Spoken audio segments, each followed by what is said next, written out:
আল্লাহ আল্লাহ দুনিয়ার জমিন জিন্দা থাকবো আর আল্লাহ তাআলা আপনারা আমারে খাওয়াইবা।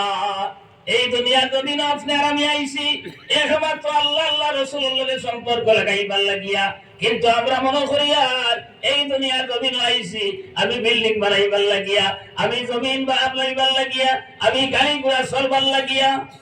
সারা মানুষের মন ও হতা যে সুন্দর এখন গাড়ি হইত, সুন্দর একটা বাড়ি হইত, আর সুন্দর একবার বেথি পাইতাম। ওই বাতান আমরা সারার উদ্দেশ্য হতা সুন্দর গাড়ি, সুন্দর বাড়ি, সুন্দর নারী, কিন্তু ইটার লাগি তো আল্লাহ তাআলা আপনার আমার দুনিয়া জমিন দিছেন না। হইদ্রা আপনার খুব সুন্দর মিসাল আল্লাহর ওলিয়ে দিতরা, হইদ্রা আল্লাহর বান্দায়, হইদ্রা এক বিয়া শাদী যখন ছেলের বিয়া হইতো ওলা পিন্ডাল বানাইন দাঁড়ি যার দাঁড়ি তৌফিক অনুযায়ী, কোনোখানো বড় করিয়া, কোনোখানো মাঝারি ধরনের, কোনোখানো ছোট করিয়া, আর এক সাইডে দিয়া আরো এক গোর এখান বানাই। ইখান দিয়ে আমরার বাসায় কুণ্ড হয়, ওলা কুণ্ড বানাই। ও যে বেটার বিয়া তার বন্ধু বান্ধব লইয়া, নানা দাদাইন লইয়া হে তার কুঞ্জর ভিতরে হাবায়, আর বাকি সারা তো মজলিস বইলা ও চা শরবত মিষ্টি মাস্তি তো আবার শুরু হইল, হকলে খাইতরা। আর যে বেকার বিয়া হে আপনার দেখো হুভা মুখ লাগাই, আতারে বাতারে বেশ চায় না, আপনার খানি চৌকে সার হবাই হবাই আপনার বালা করে বেলিয়া চায় না। এর ঘরে খানি আইল বা হকলোর সামনে অথক বড় প্লেটে খান, আর তার সামনে অত বড় প্লেটে খান, মাথা সানি না মিশা ইকান দে কিতা হইন সদরি সেও সদর হইন, সেও সদরি হইন। আপনার ইকান হকলোর বর্তনে দেখা যেটা আছে, হে বেটার বর্তনে ইটাও আছে, লগে মুরুখে গুনা, আর ডিম দুইটা ফাড়ি লইছে, একটা ফাড়ের পিছড়ার দুইটা ওরা থাকেন না থাকে না। এখন দেখবা সারা খাইতরা ও লগে দ্বারা গেছই যাই ফেন দিন দিয়ে গেছলা বেল্ট খুলিয়া ফেসিতরা, যাই না আপনার এই সেলওয়ার দিন দিয়ে গেছই নেবারি হস করে খাইতরা, যাই লুঙ্গি দিন দিয়ে গেছই এই আপনার এই ফেস হস করে ফেসিতরা। আর ইনো হেবে কাইতা সাবাতুনা তার লাগি সারা নাই ও আপনার লোকের দ্বারা এরা সিরিয়া ফারিয়া এর বর্তন হতগান, এর বর্তন হতগান আপনার কুঞ্জের বাইরেও সাইয়া সাইয়া দেন। এর পরে তারা খাবার শুরু করলা সারায়, তারা কইলা ভাই সাহেব লো না, ও দুই এক কামল লইছে কিনা ফিরিয়া আপনার তার ডুবা লাগাই দিয়েছে মুখো, আর খাবার তো নাই। এখন আমার প্রশ্ন হইল ওই যে যারা লোকে গেলা খাইতে খাইতে খালি কুদল লাখান গলিয়াইতরা, আর ডাল লাগি তা তৈয়ার করা হইল, হে আপনার এটা চিন্তা তো নাই, খাবার তো নাই। ও কইতরা যারা লগে গেছি ময়ূর গরো ভাই, ফুফুর গরো ভাই, মামুর গরো ভাই, আপনার হরু থাকতে এক লগে পড়াশোনা করছি, একটা সম্পর্ক লাগা দোকান ও দোকানদারি করে এক সম্পর্ক। আমার বাড়ির দ্বারা এলপি স্কুল মাস্টার সাহেব এনেও দাবত দিয়েছি, মসজিদের ইমাম সাহেবরেও দাবত দিয়েছি। এরার উদ্দেশ্য হইল বাবারে আর জিন্দগিত আই মুখি না, যা লোড লইবার আই লই লইতাম ও বেটাইনতে লইতরা লোড। আর যে বেটার বিয়া তার উদ্দেশ্য হইল আইন আমি খাইবার লাগে আইছি না, আইন আইছি এ ফুলির লগে ইজাবার কবুলের মাধ্যমে আমার সম্পর্ক হইতো। আর এই ফুলির লগে যদি আমার সম্পর্ক হয়ে যায়, এই ফুলির মা বাপ আমার মা বাবার লাখান হয়ে যাইবা, এই ফুলির ভাই বোন আমার ভাই বোনের লাখান হয়ে যাইবা, এই ফুলির নানা আর মামাইন সাসাইন আমার মামাইন সাসাইন তো লাখান হয়ে যাইবা। এরপরে আরো কত দেই বাড়ি তাইমু, আর এই বাড়ি ডিম আর আপনার মাংস মুরগ আসছে আমার গোডাউন কত দেইব। সুবহানাল্লাহ, আই খায়া কিতা করতাম রে, আই খালি সম্পর্কটা লাগাই দিই। ঠিক সেইভাবে আমার এই মিসাল দিয়ে আল্লাহর বান্দায় কইতরা এই দুনিয়ার জমিন আমরা খাইবার লাগে আইছি না, আমরা আইছি আল্লাহ আল্লাহ রাসূলের লগে সম্পর্ক লাগাইতাম করিয়া। আল্লাহ আল্লাহ রাসূলের লগে যে সম্পর্ক লাগি যায় কাল কিয়ামতের ময়দানে আবার দুই গুরু মানুষ হইবা, এক গুরু হইছেন হতভাগা আর এক গুরু সৌভাগ্যবান। ফামিনহুম সাকিয়ুন ওয়া মিনহুম সাঈদ, এক গুরু হতভাগা আর এক গুরু সৌভাগ্যবান। হইতা আম্মাল্লাযীনা সাকু ফাফিন্নার ওয়া আম্মাল্লাযীনা সুঈদু ফাফিল জান্নাহ। যারা হতভাগা এরা জাহান্নামী, আর যারা সৌভাগ্যবান এরা জান্নাতি। আর জান্নাত দেবার পরে সকল ফয়লা নাস্তা যেটা দেব হইব। কইরা দুনিয়ার জমিনের মাছর খলিম জাতি বলে রাস্তা দেব হইব। এরপরে আপনার মনে হইল আঙ্গুর খাইতা, আপেল খাইতা, যে কোনো ফল খাইবার লাগি মনে হবার লগে লগে দুনিয়ার জমিন আপনার বাজার থেকে কিনিয়ে আনা লাগবো। এরপরে বাড়িতে নিয়ে দইয়া আপনার বাফল ফালানি লাগবো। কিন্তু আপনার দেশের মাঝে আপনার মনে হয়েছে তরমুজ খাইতায়, আপেল খাইতায়, আঙ্গুর খাইতায়, আপনার দোয়া অবস্থায় পরিষ্কার পরিচ্ছন্ন অবস্থায় আপনার মনে আবার লগে লগে মুখে দিয়ে হামানি আরম্ভ হয়ে যাইব। হকে সুবহানাল্লাহ। যদি এই আপনার খাই কেমতার ময়দানো সৌভাগ্যবান বলতাম পারি, এই সৌভাগ্যবান বলতে হইলে আবার দুস্থ খোলার বুজুর্গ খোল আপনি আর আমি এই দুনিয়া জমিন যারা মনে কইয়া চললে হইতো না। এই জন্য তো এই তো আল্লাহ তাআলা ইন্নাল্লাযীনা আমানু ওয়া আমিলুস সালিহাত কানাত লাহুম জান্নাতুল ফিরদাউসি নুজুলা। এই জন্য তো আপনার সৌভাগ্যবান বলতে হইলে জন্নত যাইতে হইলে ১ নম্বর খাঁটি ইমানদার হইতে লাগবো, আর ২ নম্বর নেক আমল দুনিয়ার জমিনে করা লাগবো। এখন ইমানদার বলতে হইলে আমার ভাই এখন আমার দোস্ত খোলার বুজুর্গ খোল আমরা সারার ইমান আছে নিলামা, কিন্তু আমরার ইমান ওই সময় বুঝা যায়। এর লাগি প্রায় এবার আমি হইয়ার আপনার যে হাইলাখান্তি করিমগঞ্জ আপনার ২ লক্ষ বেশি টাকা সত্ত্বেও গান ফারণে গেছে না। আপনার ইমান কতটুকু ওটাকে আপনার অনুমান করা যায়। এর লাগে আমার ভাই এখন হইতরা আপনার আমার ভাই যখন খলিফাতুল মুসলিমিন হযরত ওমর ফারুক রাদিয়াল্লাহু তাআলা আনহু আপনার কয়সরের উমর গেছে আপনার সেনাবাহিনী পাঠাইয়া, ওই সময় আপনার আব্দুল্লাহ ইবনে হুযাফা সহ অনেক আপনার সাহাবায়ে কেরাম অনেক বাইন করে আপনার কয়সরের রুমে বন্দী করে রইল। বন্দী করার পরে তার মানুষরা জানাই দিল এরা খ্রিস্টান বানাও।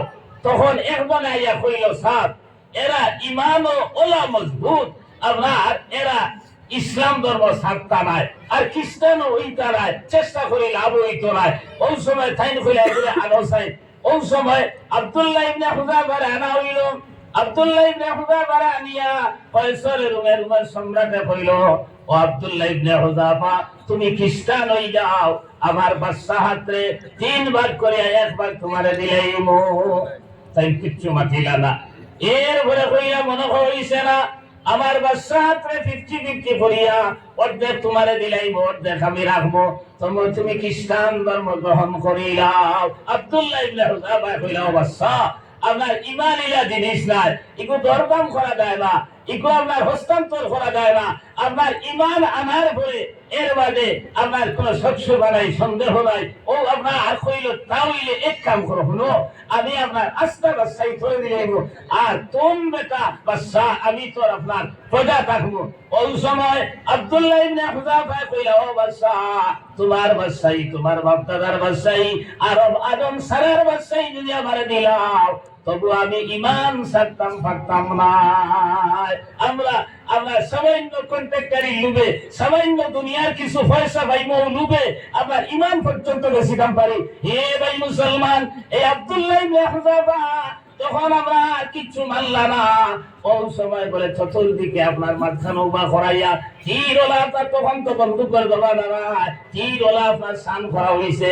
ওই সময় আব্দুল্লাহ ইবনে হুযাফারে কয়সরের মুখ হইল, এখনো তুমি চিন্তা করো না, ভয়ঙ্কর অবস্থা তোমার সামনে আছে। তাই না কইলা, ও বাদশা দেশে দেশ আমার হত্যা করবাই, আর হত্যা করার লগে লগে আমি ডাইরেক্ট জন্নত গিয়ে প্রবেশ করবো, কিন্তু বেঈমানের সামনে আমি আত্মসমর্পণ করতাম না। এ বেদান ঘটনা আছে কইলে আপনার অনুসারে সময় লেগে গিয়া। আপনারা জানেন হযরত সুমাইয়া রাদিয়াল্লাহু তাআলা আনহা আল্লাহর বান্দি আপনার শহীদা হকল পয়লা মহিলা হলের মাঝে শহীদ হইছে। এই সুমাইয়া রাদিয়াল্লাহু তাআলা আনহার ফুয়া আম্মা দুইজন বলে বারোইছে। আবু জেহেল বেঈমানে দেখিয়া দুইজনের আতো ধরছে, দরিয়া এক কুঠির লগে বান্ধিছে, আর বান্ধিয়া কইল, ও আম্মার ইমান সালবার কি রাখো। তখন হযরতে সুমাইয়া কইলা, মা বলত ওয়ালাদান আইয়াতুকা ঈমানাহু আমামাক, আমি ইলা আমরা সন্তান জন্ম দিছি না যে বেঈমানের সামনে আমরা কম্প্রোমাইজ করব, ঈমান লইয়া ইলা সন্তান জন্ম দিছি না। আমার ভাই যখন আমার দুস্থ হলার বুজুর্গ হল, ওই সময় কই, ও আম্মা আরো ভয়ঙ্কর অবস্থা হইব, এখনো তুমি চিন্তা করো।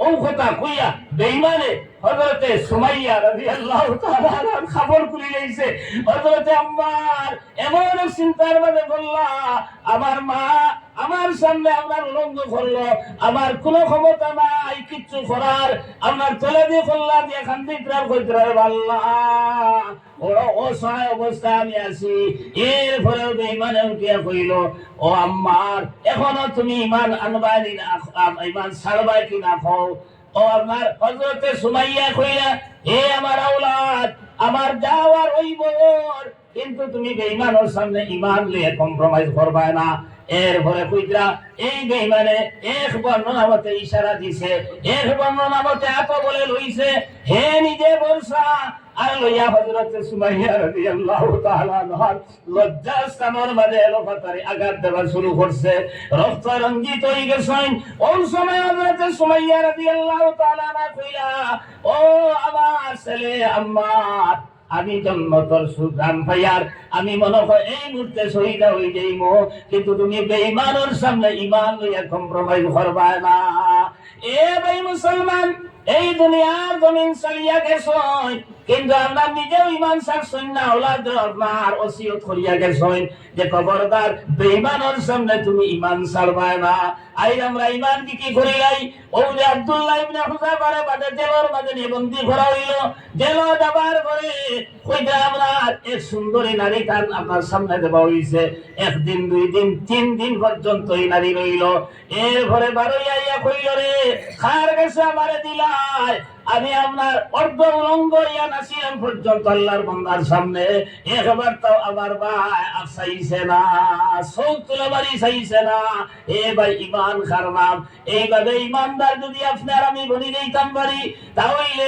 আল্লাহ তাআলা খুদরালা তাহিনু ওয়ালা তাহজানু ওয়া আনতুমুল আ'লাউনা ইন কুনতুম মুমিনিন হে ঈমানদার হল তোমার তান চিন্তার কোনো কারণ নাই তুমি তান পরিশান হইবার কোনো কারণ নাই তুমি তান দুনিয়ার জমিনে আপনার সর্বোচ্চ থাকবাই আর খাইল কিয়ামতের ময়দানে তুমি তান জান্নাতি বনবাই দুনিয়ার তো পরীক্ষা আমরা পূর্বপুরুষ যারা সাহাবায়ে কেরাম বাদে এটা বহুত পরীক্ষা হইছে কিন্তু তারা ঈমান ছাড়ছে না তারা আপনার দ্বীন ছাড়ছে না আমার ভাই হল কইরা আল্লাহর এক বান্দা আব্দুল উজ্জা নামে এই আল্লাহর বান্দার বাপ ছোট থাকতে মারা গেলা সাসায় ফালিলা গর্দজা মানাইয়া দিলা বড় হওয়ার পরে জনাব নবী করিম সাল্লাল্লাহু আলাইহি সাল্লাম যখন মদিনা থেকে মক্কা শরীফ থেকে মদিনা শরীফ হিজরত করিয়া গেলা ওই সময় তার সাসারা কইলা সাসা আল্লাহ মুহাম্মদ ইবনে আব্দুল্লাহ তো আপনার মদিনা মক্কা শরীফ থেকে গেলা গিয়া